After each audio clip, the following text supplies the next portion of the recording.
Welcome back, everyone, to English Podcast for You, your friendly spot to practice real, natural English through authentic, everyday conversations. I'm Leo. And I'm Lily. We're so glad you're spending a bit of your day with us today. Whether you're walking in the park, washing dishes, or commuting to work, thank you for tuning in. Absolutely. And hey, before we dive into today's topic, I just want to remind you, listening to conversations like this isn't just passive background noise. Every minute you listen, your brain is absorbing the natural rhythm, accent, and vocabulary of real English. Exactly. Don't worry if you don't catch every single word. Just relax, listen for the main ideas, and let the English sink in naturally. Now, Lily, speaking of family gatherings and surviving awkward moments, how was your weekend? You look like you went through an emotional workout. Oh, Leo, don't even get me started. Let's just say I survived a family Sunday dinner. Uh-oh, family Sunday dinner. That sounds dramatic. Did Aunt Sarah bring her famous overcooked pasta again? I wish it was just about pasta. No, it was about my personal life. Again. Within 5 minutes of sitting down, 3 different relatives were asking me deeply personal questions. When are you getting married? Why are you still single? Are you looking for someone? Oh man, the classic interrogation room setup disguised as a dinner party. Literally, it got so uncomfortable. And that got me thinking, why is it so hard to deal with relatives who ask intrusive questions? How do you protect your privacy without starting a huge family war? That is such a huge topic, and honestly, it's something almost everyone goes through, no matter where they are from in the world. So today, we are talking all about gossip boundaries, specifically how to politely shut down a family member who asks personal questions, and when to firmly say, hey, that is none of your business. Yes, and as always, as we talk about this, we'll break down 4 super useful target words and phrases for English learners: intrusive, pry, none of your business, and change the topic. So, Lily, take me back to Sunday dinner. What was the exact moment you felt like the conversation went from friendly interest to feeling way too intrusive? I think it started right after dessert. My Uncle Robert walked over, sat right next to me, looked at my empty plate, and said, "So, Lily, you're 29 now. Time is running out. When are we going to hear wedding bells?" Wow, direct hit. No warning at all? 0 warning. And notice the word I used earlier, intrusive. Let's pause on that word, intrusive. When someone or something is intrusive, it means they invade your private space or personal life in a way that feels uncomfortable, unwanted, or pushy. Exactly. It's like someone opening your private diary without asking. Personal questions about your marriage, your income, your body weight, or having children, when people ask those continuously, it feels very intrusive. What did you say to Uncle Robert in that exact moment? Did you freeze?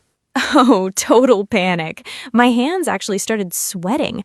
I just kind of gave a weak laugh and said, "Oh, whenever the time is right." But inside, I felt frustrated and annoyed. And that's the thing, right? Family members feel like because they share your blood or have known you since you were a child, they have a right to know every detail of your life. Yes, they confuse caring about you with overstepping your boundaries. My mom always tells me, we only ask because we love you, but sometimes that love feels a bit heavy. Right. There's a fine line between genuine care and curiosity, and when curiosity turns into gossip. Exactly, because 10 minutes later, I saw Uncle Robert talking to Aunt Clara, pointing at me and whispering. That's when it hit me he wasn't asking because he cared about my happiness. He was asking to gather news for the family gossip chain. The family gossip wire. It moves faster than high-speed internet. So why do you think family members love to pry so much? Ooh, great word alert. Pry. Yes, let's explain that for our listeners. To pry means to try to find out secret or private information about someone, especially when they don't want you to tell them. It comes from the physical action of trying to force open a locked box. That's such a great visual. When someone tries to pry, they are actively poking into your personal life. Like, how much money do you make? Why did you and your ex break up? Are you two having marital problems? Man, why did you break up is such a classic prying question at holiday tables. But why do relatives do it? Is it boredom? I think it's a mix of things. For older generations, privacy used to mean something very different. In traditional families, everyone's business was everyone's business. That's true. Community life meant fewer personal boundaries, but today, young adults value personal space and independence a lot more. Absolutely. Plus, let's be honest, some people just love drama. If their own lives are quiet or boring, they try to pry into yours to find excitement. You know, I had a situation with my uncle last year. I was changing jobs, and he kept calling my mom, asking, "Did Leo get fired? Why is he switching companies?" He wasn't even asking me directly. He was trying to pry through my mother. Ugh, that's the worst. Prying behind your back. What did your mom do? My mom is amazing. She basically shut him down. She told him Leo's career choices are his own, and if he wants to tell you, he will. Wow, go Leo's mom.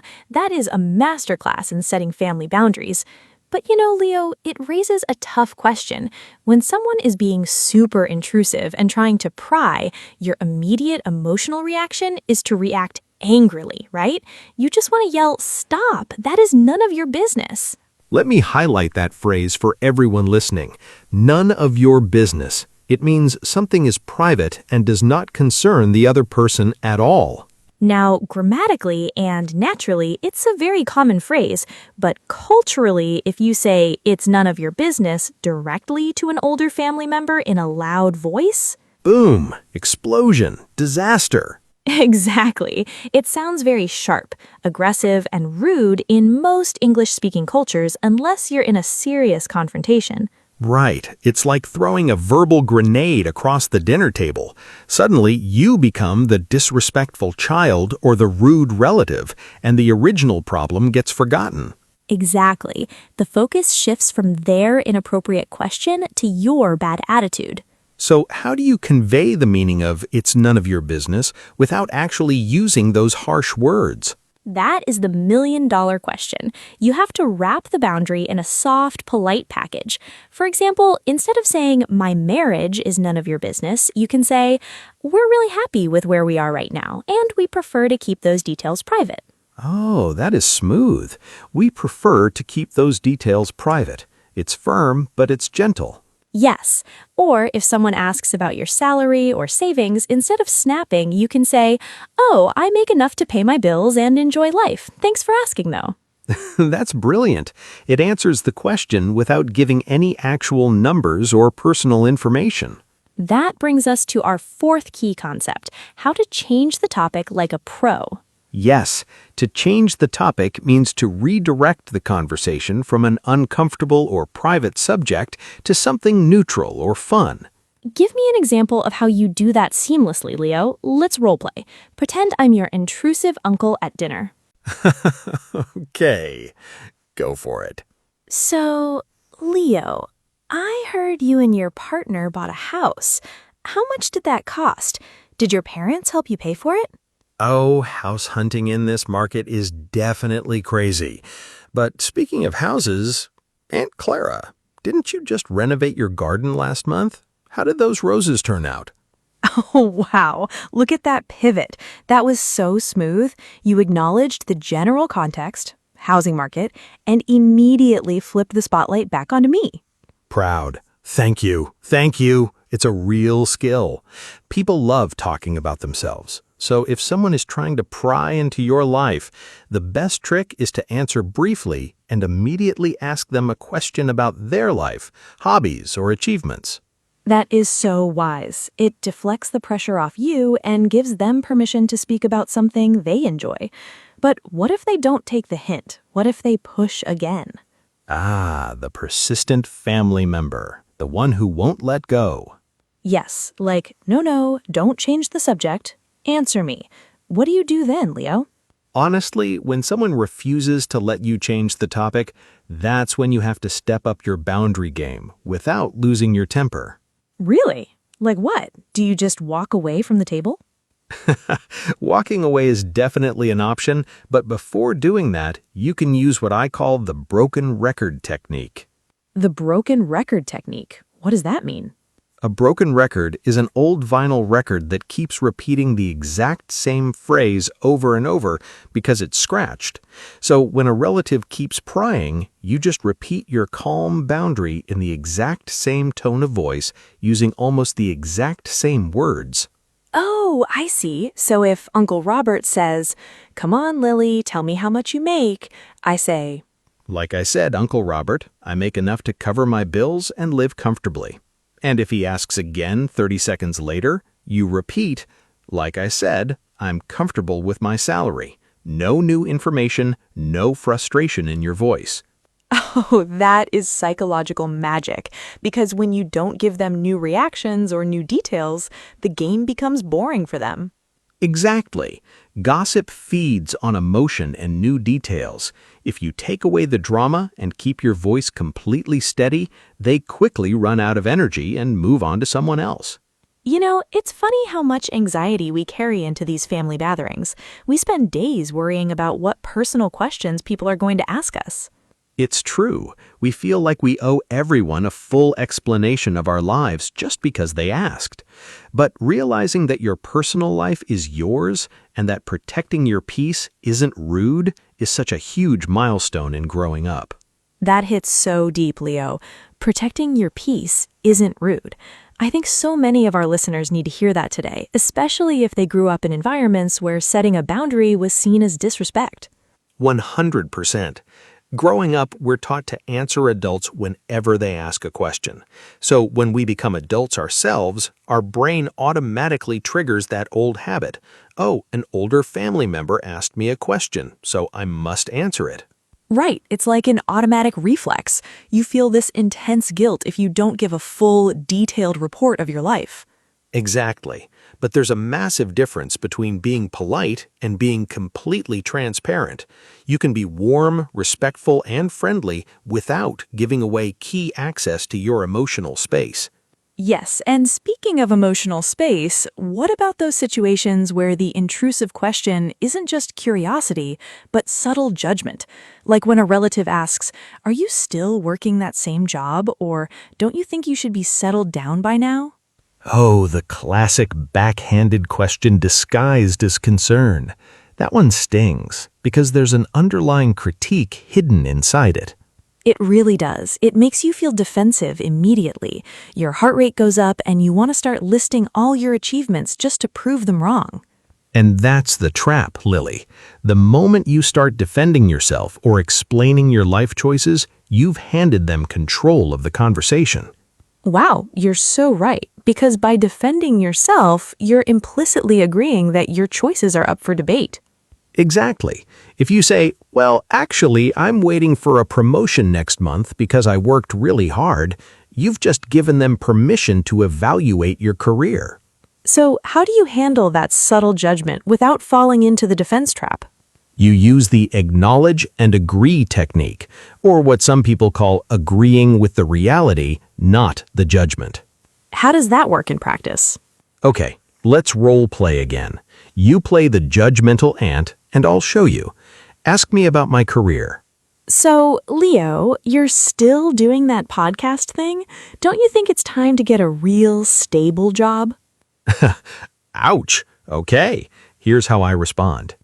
You know, Aunt Lily, podcasting is definitely unconventional, but I love what I do, and it works great for me. Wow, that's it. You didn't get mad or try to prove how much money the podcast makes?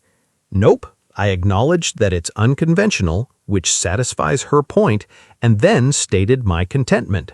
There's nothing left for her to attack because I didn't take the bait to start an argument. That is brilliant. You didn't fight back, but you also didn't surrender your choice. You just stood firm in your own confidence. Right. When someone tries to pry or criticize, they're usually looking for a reaction. If you remain completely calm and content with your life, their judgment just bounces right off you. You know, this reminds me of a conversation I had with a close friend last week. She told me that every time she visits home, her family makes comments about her diet and lifestyle, and she used to cry in the bathroom during family dinners because of how intrusive it felt. That breaks my heart. Nobody should have to cry in a bathroom during what is supposed to be a warm family gathering. Exactly, but once she realized that their comments were a reflection of their anxieties and traditional mindsets, not a reflection of her worth, everything changed for her. That's such a powerful mindset shift. People ask intrusive questions or project judgment because of their own internal worldview, their own fears, or simply because they don't know how else to connect with you. That's a really compassionate way to look at it, Leo. Sometimes relatives ask about marriage or children not to hurt you, but because in their generation, those were the only milestones that measured success and safety. Precisely. Understanding their perspective doesn't mean you have to answer their questions, but it helps you release the anger. You realize, oh, Aunt Clara isn't trying to ruin my day. This is just the only language of care she knows. Even if that language feels like a cross-examination. Exactly. I love you, so tell me your deepest secrets and bank balance right now. But Leo, what happens when it's your own parents? It's one thing to shut down a distant uncle you see once a year, but what if it's your mother or father who is constantly trying to pry into your relationship or finances? Ah, the parent dynamic. That is definitely the boss level of setting boundaries. Right, because you love them deeply and you talk to them every week. You can't just use smooth deflection techniques forever with your own parents. True, with parents, honesty wrapped in affection works best. You have to sit down with them at a calm moment, not during an argument, and explain how those questions make you feel. Oh, give us an example script. How would you phrase that to a parent? You could say something like, Mom, I love how much you care about my life and my future, but when you ask me every week about when I'm getting married, it makes me feel pressured and stressed instead of supported. I promise that when there's news to share, you'll be the first person to know. Oh, wow, that is so sweet, but so clear. You validate their love first, state the emotional impact second, and give them a promise third. Exactly. You reassure them that they're not being excluded from your life, but you clearly establish that constant prying isn't helpful. And if she asks again next week anyway? Then you gently remind her, Mom, remember our chat. I promise you'll be the first to know. And then smoothly change the topic to what she cooked for lunch or how her garden is doing. Works like a charm. It's all about maintaining that blend of kindness and consistency. Absolutely. Practice makes perfect here. The first few times you hold a boundary or change the topic, it feels scary and awkward. But over time, your relatives learn what topics are open for discussion and which ones are off limits. They really do adjust over time. It's almost like training the people around you on how to treat you. Once they realize that certain questions won't yield any gossip or drama, they naturally stop asking. Exactly. People usually take the path of least resistance. If bringing up your private life results in a calm, impenetrable wall and a quick topic switch, they'll naturally move on to talking about the weather or family news. And you know, Leo, another thing that really helps is creating safe topics ahead of time. Before I go to any family dinner now, I mentally prepare 3 things I'm happy to talk about. Oh, that is a fantastic strategy, like a personal media kit for family gatherings. What kind of topics do you prepare? Things that are interesting but totally non-sensitive. For example, a new recipe I tried, a movie I saw recently, or a funny story about my cat. That is brilliant, Lily, because when a conversation lulls or starts sliding into intrusive territory, you already have a replacement topic loaded and ready to go. You don't have to think on your feet while under pressure. Right, so if someone asks, "So, when are you getting a promotion?" I can quickly say, "Oh, work is steady, but speaking of busy schedules, have you seen that new documentary on Netflix about nature?" Boom, topic changed. Effortless. You steering the conversation like a professional talk show host. Hey, whatever it takes to protect my mental peace over dessert. But honestly, it all comes down to realizing that your personal choices, your relationship status, your career decisions, your finances are entirely your own business. You don't need to justify your life path to anyone, even if you share a last name with them. Absolutely. Family is important, but healthy relationships require mutual respect and clear boundaries. Learning to speak up for yourself softly, politely, but firmly is one of the best skills you can build. Well said, Lily. And for all our amazing listeners out there tuning in today, whether you're dealing with intrusive relatives, learning how to handle someone trying to pry, or practicing how to smoothly change the topic, we hope today's discussion gave you some practical tools and phrases to try out. Remember, don't be afraid to protect your space. Be kind, stay calm, and keep your boundaries strong.